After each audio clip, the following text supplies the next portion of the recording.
السلام عليكم ورحمة الله وبركاته. إلى حضرة النبي مصطفى صلى الله عليه وسلم وعلى آله وأزواجه الكرام، وإلى جميع المسلمين والمسلمات في مشارق الأرض إلى مغاربها، شائل لهم الفاتحة. أعوذ بالله من الشيطان الرجيم. بسم الله الرحمن الرحيم. الحمد لله رب العالمين الرحمن الرحيم مالك يوم الدين، إياك نعبد وإياك نستعين، اهدنا الصراط المستقيم صراط الذين أنعمت عليهم غير المغضوب عليهم ولا الضالين آمين. إن الحمد لله نحمده ونستعينه ونستغفره ونعوذ بالله من شرور أنفسنا وسيئات أعمالنا. من يهده الله فلا مضل له ومن يضلل فلا هادي له. أشهد أن لا إله إلا الله وحده لا شريك له، وأشهد أن محمدا عبده ورسوله. اللهم صل وسلم على سيدنا وحبيبنا محمد صلى الله عليه وسلم وعلى آله وأصحابه ومن دعا بدعوته إلى يوم الدين. يا أيها الناس اتقوا ربكم الذي خلقكم من نفس واحدة وخلق منها زوجها وبث منهما رجالا كثيرا ونساء، واتقوا الله الذي تساءلون به والأرحام إن الله كان عليكم رقيبا. أما بعد. Yang saya hormati Tuan Imam, yang saya kasihi pengurusi masjid, Tuan Haji Zainal, ahli jawatan kuasa masjid, tuan-tuan, puan-puan, kaum muslimin, muslimat yang dirahmati Allah sekalian. Alhamdulillah, bersyukur pada Allah Subhanahu wa taala, masih lagi kita diberikan kesihatan, masih lagi kita diberikan peluang dan dipanjangkan usia kita di dalam iman, dan kita doakan mudah-mudahan segala kerja buat kita, segala amalan-amalan saleh yang kita kerjakan ini akan memberatkan timbangan amalan kita di akhirat nanti, insya-Allah. Tuan-tuan, puan-puan dirahmati oleh Allah sekalian, insya-Allah pada malam ini kita akan bicarakan lagi berkaitan tentang satu kitab sirah Nabi sallallahu alaihi wasallam, iaitu kitab Ar-Rahiqul Maktum. Kitab Ar-Rahiqul Maktum iaitu yang menceritakan kepada kita berkaitan sejarah perjalanan baginda Nabi kita sallallahu alaihi wasallam. Tuan-tuan dan rahmat Allah sekalian, jadi hari ini insya-Allah kita baca berkaitan tentang penghijrahan pertama ke Habsyah. Penghijrahan pertama ke Habsyah. Penindasan terhadap umat Islam bermula pada pertengahan atau penghujung tahun keempat kenabian. Pada mulanya ia bermula dengan penindasan kecil, tetapi semakin hari semakin meningkat. Daripada hari demi hari dan bulan demi bulan, sehingga semakin memburuk kepada pertengahan tahun kelima kenabian baginda sallallahu alaihi wasallam. Tuan-tuan rahmati Allah sekalian, sebelum ini kita telah bicarakan bagaimana berlakunya penindasan terhadap umat Islam. Kita tahu tuan-tuan bagaimana Bilal bin Rabah yang diseksa oleh orang-orang kafir. Begitu juga tuan-tuan bagaimana keadaan keluarga Ammar bin Yasir diseksa dan sebahagian mereka dibunuh. Dan begitu juga sahabat-sahabat yang lain, ramai orang-orang Islam di Makkah ketika itu telah pun diseksa oleh orang-orang kafir Quraisy. Penyiksaan ini bermula sejak daripada tahun keempat kenabian. Kenapa bermula pada tahun keempat kenabian? Kerana sebelum itu baginda Nabi kita sallallahu alaihi wasallam menyebarkan Islam itu secara sembunyi-sembunyi. Tetapi apabila Nabi menyampaikan secara terang-terangan dan orang-orang Islam semakin lama semakin ramai untuk memeluk agama Islam, maka pada ketika itu datang kebimbangan kepada orang kafir Quraisy. Lalu mereka ingin menyekat perkembangan agama Islam ini. Maka mereka menyeksalah orang orang-orang Islam, yang mana orang Islam pula kebanyakannya terdiri daripada orang-orang susah, daripada hamba-hamba, daripada orang-orang kebanyakan. Maka dengan sifat orang yang lemah, orang yang susah ini menyebabkan orang-orang kafir semakin menjadi-jadi. Mereka melakukan penindasan kepada orang-orang Islam, ya, sehinggalah kemuncaknya pada tahun kelima kenabian baginda Nabi sallallahu alaihi wasallam. Daripada keadaan ini tuan-tuan, kerana dah terlalu ramai orang yang mati dibunuh, dah terlalu ramai orang yang disesa oleh orang-orang kafir Quraisy, maka pada ketika itu orang-orang Islam di Mekah merasakan bahawa mereka tidak selamat lagi berada di Mekah. Orang Islam rasa tak selamat lagi berada di Mekah. Setiap hari mereka ditindas, setiap hari mereka dipukul, setiap hari mereka dihina, ya. Sebahagian daripada mereka tuan-tuan diseksa di tengah padang pasir, sebahagian daripada mereka, keluarga mereka dibunuh, ibu ayah mereka dibunuh, ya. Jadi mereka merasakan bahawa walaupun Mekah itu tempat kelahiran mereka, Mekah itu tempat mereka duduk sejak daripada kecil lagi, mereka rasa tempat itu tidak lagi selamat untuk Islam. Orang Islam tak rasa selamat lagi tuan-tuan. Maka pada ketika ini mereka mula berfikir untuk mencari jalan keluar bagi menyelamatkan mereka daripada seksaan yang pedih itu. Ya. Jadi dia cari jalan keluar. Orang Islam tuan-tuan, kalau pun kita lah kena seksa tuan-tuan, ya, setiap hari kena seksa, kita rasa dah tak selamat dah duduk kat kampung kita. Waktu itu kita nak cari jalan keluar, ya. Nak cari mana tempat yang lebih selamat untuk kita pergi, untuk kita pindah. Dalam pencarian ini tuan-tuan, waktu itu tak ada satu pun negara Islam, semua negara kafir. Mereka nak pergi ke mana? Mereka nak lari ke Absyah pun kafir. Mereka nak pergi ke Taif pun negara kafir. Mereka nak pergi ke Suria, waktu itu Suria pun negara kafir. Mana tempat mereka nak pergi tuan-tuan? Ya? Mana tempat mereka nak pergi? Maka dalam keadaan mereka tertindas, mereka rasa sedih, mereka rasa terseksa ini tuan-tuan, pada ketika inilah Allah Subhanahu wa taala menurunkan kepada orang-orang Islam, kepada baginda Nabi kita sallallahu alaihi wasallam, suratul Kahfi. Surah Kahfi sebagai jawapan terhadap beberapa soalan yang dilajukan oleh orang-orang musyrikin kepada Nabi sallallahu alaihi wasallam. Diturunkan kepada Nabi ini surah Kahfi. Ya tuan-tuan, sebab apa dalam surah Kahfi ini ceritakan kepada kita bagaimana kisah Ashabul Kahfi, yang mana mereka berada dalam satu zaman di mana zaman itu mereka kebanyakan orang semuanya syirik kepada Allah Subhanahu wa taala. Semua tak nak beriman kepada Allah Subhanahu wa taala. Bahkan penguasa-penguasa mereka pun tidak beriman kepada Allah Subhanahu wa taala. Bahkan raja dan juga penguasa-penguasa mereka mengarahkan supaya dicari pemuda-pemuda Kahfi ini untuk dibunuh. Jadi waktu tu orang yang beriman ni tak ramai. 7 orang sahaja yang beriman. 7 orang yang beriman ni tuan-tuan, Ashabul Kahfi ni. Ini sahaja yang beriman pada ketika itu. Yang lain ni semua kafir. Yang lain ini semuanya melakukan penindasan kepada orang yang beriman ini. Maka surah Kahfi ini diturunkan nak ceritakan kepada orang beriman supaya mereka jangan sedih. Pasti akan datang pertolongan Allah Subhanahu wa taala kepada mereka. Seperti mana golongan Kahfi, walaupun mereka tadi tuan-tuan seluruh negara waktu itu semuanya kafir, hanya 7-8 orang ini sahaja yang beriman kepada Allah Subhanahu wa taala, Allah taala tetap menyelamatkan mereka. Ya, Allah taala tetap menyelamatkan mereka. Jadi ini tuan-tuan yang berlaku kepada Ashabul Kahfi. Cerita-cerita itulah adalah sebagai isyarat jelas daripada Allah Subhanahu wa taala kepada orang-orang mukmin. Jadi kisah dalam cerita Ashabul Kahfi ini, surah Kahfi ini, dia memberi isyarat ataupun dia memberikan satu motivasi kepada orang-orang yang beriman. Allah bagi tahu ini dia. Kalau orang yang terdahulu pun satu negara semuanya kafir, satu negara nak seksa orang-orang yang beriman ini, Allah selamatkan mereka. Maka kamu sekarang beriman dengan baginda Nabi sallallahu alaihi wasallam. Nabi ini orang yang paling mulia, makhluk yang paling mulia sekali di sisi Allah Subhanahu wa taala. Nabi ini adalah rasul pengakhir akhir zaman. nescaya Allah Ta'ala tidak akan sia-siakan kamu. Nescaya Allah Ta'ala tak akan sia-siakan kamu, seperti mana Allah tidak mensia-siakan Ashabul Kahfi, ya, pemuda-pemuda Kahfi. Allah tak akan sia-siakan.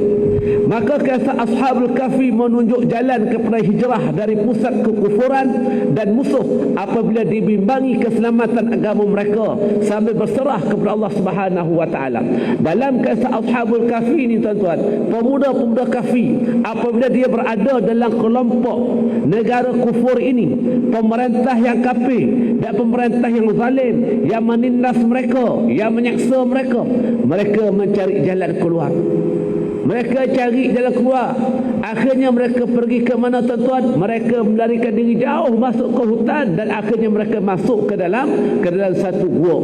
Ya, ke dalam satu gua. Yang akhirnya Allah Subhanahu wa taala selamatkan mereka dengan mereka ditidurkan selama 300 tahun. Ditidurkan mereka tuan-tuan. Bukan mereka dimatikan, mereka ditidurkan. Allah Ta'ala selamatkan mereka setelah mana mereka berusaha untuk menyelamatkan akidah mereka. Mereka berusaha untuk menyelamatkan diri mereka. Maka ini tuan-tuan isyarat jelas bagaimana kamu sekarang orang-orang Islam di Mekah, kamu sedang ditindas. Kamu carilah jalan untuk menyelamatkan akidah kamu. Carilah jalan untuk selamatkan akidah kamu. Yang paling penting akidah ni nak diselamatkan terlebih dahulu. Maka sebab itu Allah Subhanahu wa taala sebut dalam surah Al-Kahfi, a'udzubillahi minasyaitonir rajim, yang Allah Taala menjelaskan kisah ashabus kahfi. Wa idza atazaltumuhum wa ma ya'buduna illa Allah fa'u ila al-kahfi yanshur lakum rabbukum min rahmatih wa yuhayyi lakum min amrikum mirfaqa. Dan oleh kerana kamu telah mengasingkan diri dari mereka dan dari apa yang mereka sembah yang lain daripada Allah, maka pergilah kamu berlindung di gua itu, supaya Tuhan kamu melimpahkan dari rahmatnya kepada kamu dan menyediakan kemudahan-kemudahan untuk menjayakan urusan kamu dengan memberikan bantuan yang berguna. Tuan-tuan dirahmati Allah sekalian, ini kisah Ashabul Kahfi. Bila mana keadaan orang-orang Kahfi itu, pemuda-pemuda Kahfi itu, mereka berada dalam keadaan yang tertindas, mereka berada dalam keadaan yang tidak selamat, maka Allah Ta'ala bagi tahu apa? Kau asingkanlah diri kamu. Wa idza i'tazaltumuhum, dan oleh kerana itu kamu asingkan diri daripada mereka. Asingkan diri daripada orang-orang kafir. Jauhkan diri kita daripada mereka. Mereka nak seksa kamu, mereka nak bunuh kamu. Ya. Kamu yang penting kamu selamatkan diri kamu daripada bencana syirik ini. Kerana apa? Kerana mereka tadi tidak sembah Allah, mereka kufur dengan Allah. Mereka nak kamu juga kufur macam mereka. Maka kau pergilah berlindung, kamu carilah tempat perlindungan. Tuan-tuan, ayat ini perintahkan kepada Ashabul Kahfi tadi untuk cari tempat perlindungan. Nah, sekarang ni sahabat Nabi SAW, orang-orang Islam di Mekah pada ketika itu juga sedang diseksa. Mereka kena cari jalan keluar. Mana tempat dia nak berlindung? Di sinilah mulanya tuan-tuan, orang-orang Islam mula mencari tempat untuk berhijrah, untuk berhijrah. Jadi ini tuan-tuan, itu kisah pertama daripada surah Al-Kahfi. Kisah yang kedua daripada surah Al-Kahfi itu iaitulah kisah yang berkaitan dengan Nabi Khidir dan Nabi Musa alaihi salam.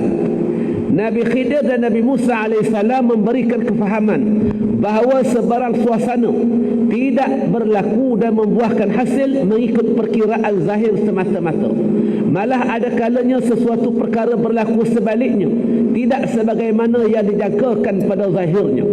Dalam cerita ini ada satu mesej untuk diberitahu bahawa peperangan yang dilancarkan terhadap orang-orang Islam itu akan berpatah balik, di mana para penjahat dari musyrikin itu nanti yang akan diusir oleh orang-orang Islam yang lemah itu jika mereka tidak beriman. Tuan-tuan dirahmati Allah sekalian, kita lihat bagaimana kisah Nabi Musa dengan Nabi Khidir.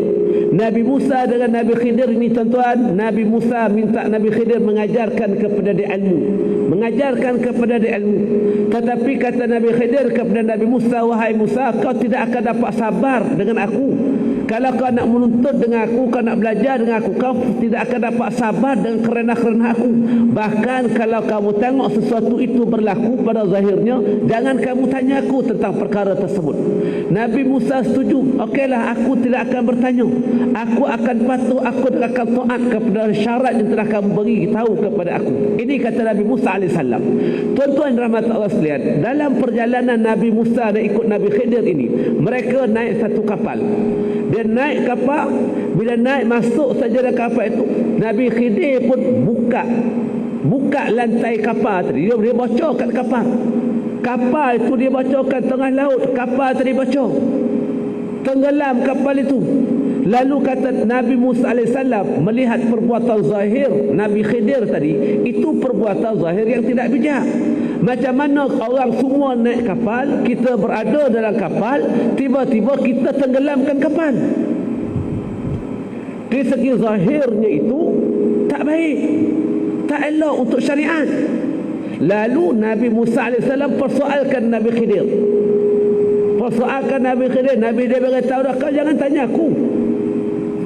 Kau jangan bertanya apa-apa pada aku tentang apa yang aku lakukan. Tetapi hakikat sebenarnya apa, tuan-tuan? Dalam surah Kahfi itu, kalau kita berkesempatan untuk baca nanti, tuan-tuan, Allah Ta'ala jelaskan, Nabi Khidir jelaskan kepada Nabi Musa kenapa dia bocorkan. Kenapa dia bocorkan kapal tersebut. Dia kata kapal itu adalah milik orang-orang miskin. Dan harta yang ada dalam kapal itu semuanya milik orang-orang miskin. Dan dia tenggelamkan untuk apa? Untuk selamatkan kapal dan harta itu daripada dirampas oleh raja yang zalim. Ada raja yang zalim. Maka tuan-tuan, yang nak diambil pengajaran di sini ialah bagaimana orang Islam di Makkah pada ketika itu, mereka sedang berada dalam keadaan yang dahsyat. Di segi syariatnya menunjukkan bahawa mereka tidak ada masa depan di Makkah. Tetapi yakin dan percayalah, apa yang berlaku kepada Nabi Musa dan Khidir, dia akan berlaku sebaliknya. Walaupun kelihatannya kapal itu tenggelam, tetapi tenggelamnya kapal itu ada bertujuan untuk menyelamatkan harta benda dan juga orang-orang yang berada dalam kapal itu daripada ditangkap, diseksa oleh raja yang zalim yang sedang menanti kapal tersebut. Jadi disebabkan itu dibocorkan kapal tadi, ditenggelamkan kapal. Maka tenggelam kapal itu, kita nampak itu merupakan satu keburukan, suatu kejahatan, satu nasib yang tidak baik. Tetapi rupa-rupanya di sebalik itu ada perkara yang lebih baik. Maka tuan-tuan, nak bagi tahu, di sebalik kejadian itu ada kemenangan yang sedang menanti kamu. Ada kejayaan yang sedang menanti kamu. Sekarang kamu diseksa, kamu ditindas. Yakin dan percayalah, selepas ini orang yang menindas kamu itu akan melutut kepada kamu. Orang yang menindas kamu itu akan kembali kepada Islam. Orang yang menindas kamu itu, kamu akan perintah dia pula. Tuan-tuan, ya. Jadi surah Kahfi itu dia memberikan satu semangat, satu motivasi kepada orang-orang Mekah orang-orang Islam di Mekah pada ketika itu. Begitu juga tuan-tuan, dalam kisah Kahfi ini, dalam surah Kahfi ini diceritakan tentang kisah Zulkarnain. Yang mana kisah Zulkarnain ini memberikan kefahaman bahawa bumi ini adalah milik Allah dan dia mewariskannya kepada siapa sahaja yang dia mahu. Kejayaan itu hanya boleh dikecapi melalui jalan iman dan bukannya jalan kekufuran.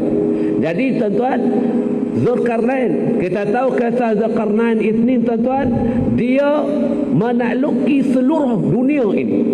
Timur dan barat itu ditakluki oleh Zulkarnain. Dia beriman kepada Allah Subhanahu wa taala. Zulkarnain ini beriman kepada Allah Subhanahu wa taala. Ya.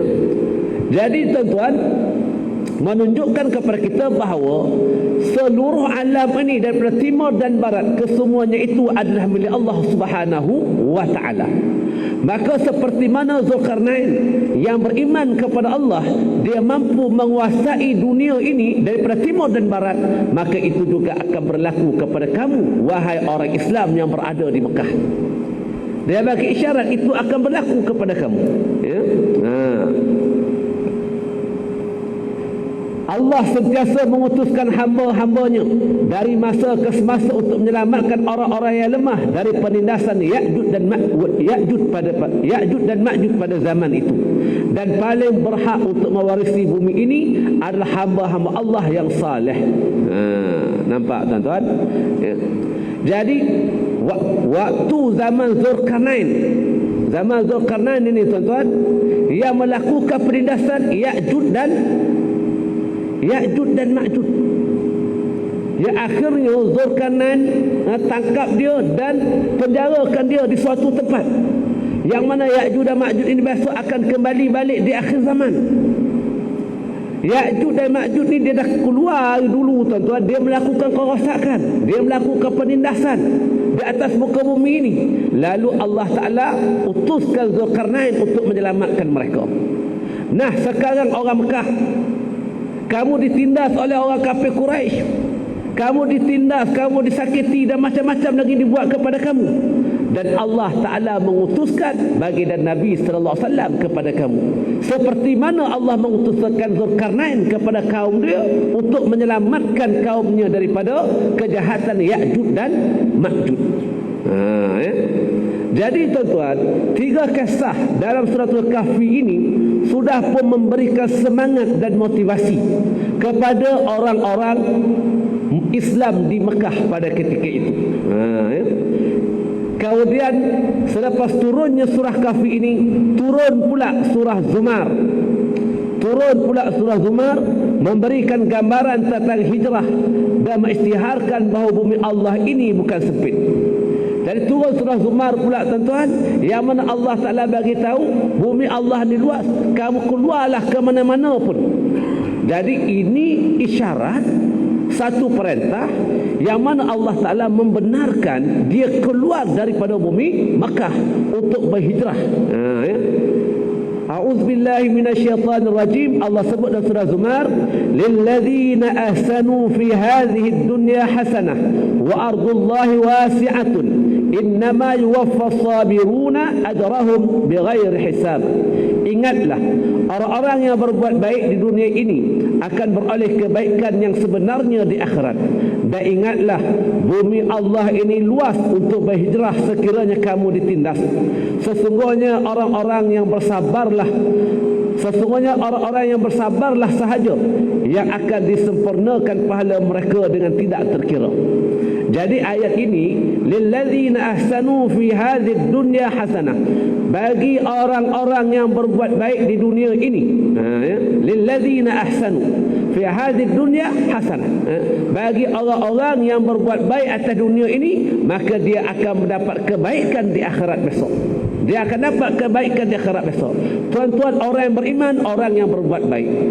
Orang yang beriman kepada Allah, orang yang berbuat baik, kamu akan dibalas dengan kebaikan di akhirat besok. Walaupun hari ini kamu ditindas, hari ini kamu disakiti, hari ini macam-macam orang kata kepada kamu, tapi kamu besok di akhirat akan dibalas dengan kebaikan, akan dibalas dengan syurga. Tetapi dengan sebab penindasan kamu orang baik, kamu ditindas, kamu tak mampu lagi nak berhadapan dengan penindasan ini, Allah Ta'ala bagi jalan, wa ardullahi wasi'atun, dan ketahuilah sesungguhnya bumi Allah ini luas. Ya. Bumi Allah ini luas. Ya. Wasi'atun innama yuwaffas sabiruna ajrahum bighairi hisab. Ya. Bumi Allah ini luas, maka kamu boleh pergi ke mana-mana. Kamu nak duduk kat sini pun buat apa? Ya, kamu diseksa, bumi ini luas, kamu boleh pergi ke mana-mana, kamu boleh berhijrah ke mana-mana. Sesungguhnya orang-orang yang bersabar, innama yuwaffas sabiruna, orang yang sempurna kesabarannya, orang yang betul-betul bersabar, ajruhum bighairi hisab, dia akan mendapat pahala yang tidak terkira banyaknya, balasan yang tak terkira banyaknya, dengan sebab dia sabar. Tuan-tuan, sekarang orang-orang Islam tadi dah cukup sabar, maka sebab itu sebahagian mereka yang tak tahan, tuan-tuan, mereka akan berhijrah.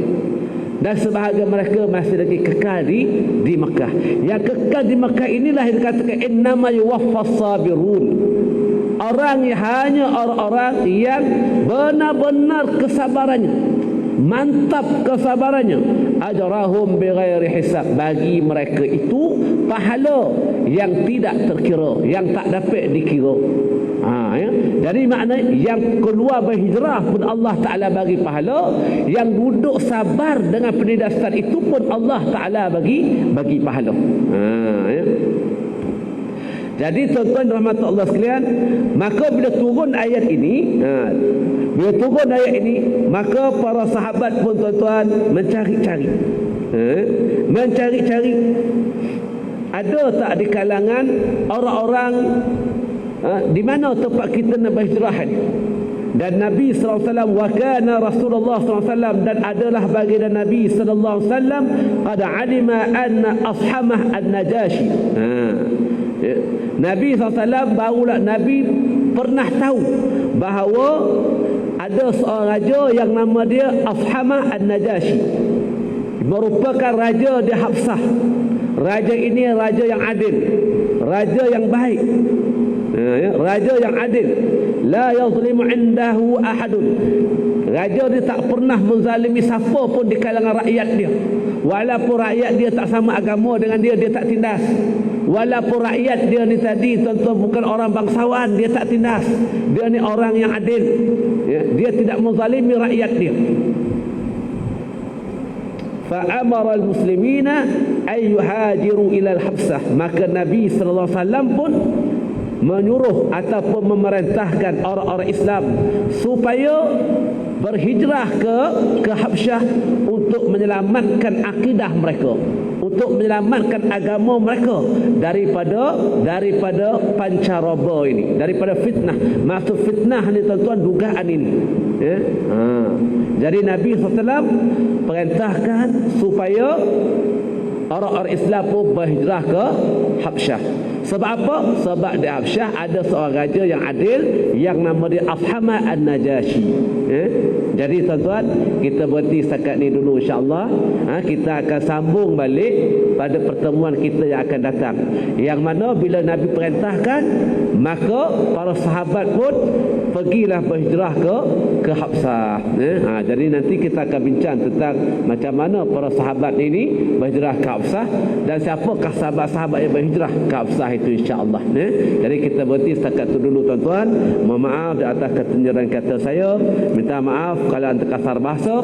Mudah-mudahan kita semua mendapat taufik dari Allah Subhanahu wa taala. Allah permudahkan segala urusan kita insya-Allah. Cukup sekadar itu aku qauli hadza, sallallahu alaihi wa lakum. Assalamualaikum warahmatullahi wabarakatuh.